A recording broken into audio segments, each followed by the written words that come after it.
Because a complaint that I've heard from clients about past coaching experiences a lot is they're kept in the dark too much.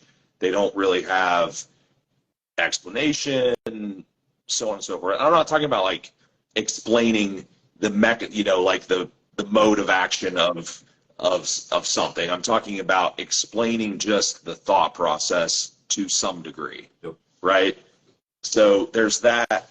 And then also, like, I like to know, and this isn't always required, it really just depends on where the client's at. But sometimes, like, it's important to know, how do they come up with this goal?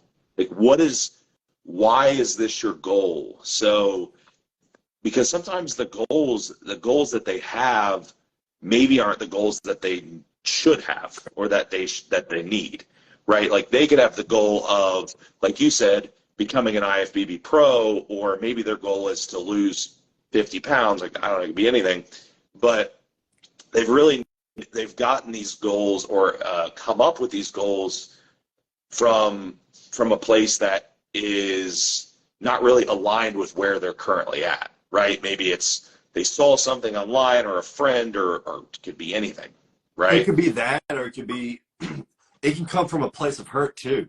They could have been bullied like crazy, or maybe they're fat their whole life and was tired of hearing that. Where that's cool, we can still work towards that. But I do think at that time it's like, cool, let's work towards that. But we also need to find like a healthy goal. It's not healthy to be like, oh, I don't want to be fat because I was always picked on, but you're willing to do whatever for it. But are you actually going to be happy when you get to there?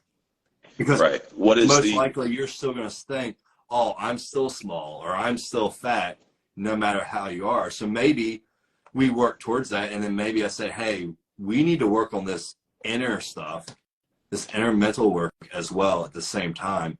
And maybe we figure out goals that actually would make you happy in the first place. Because losing 50 pounds or being a bodybuilding is the best example. You will never be happy.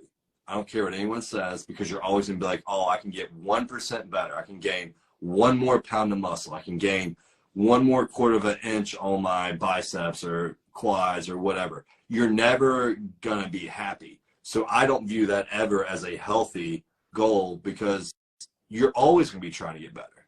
There's no way. That's the beauty of bodybuilding, is you can always get better. You can always get leaner. You can always get bigger. Obviously, health and genetics stop that, but there are ways to work around that as well.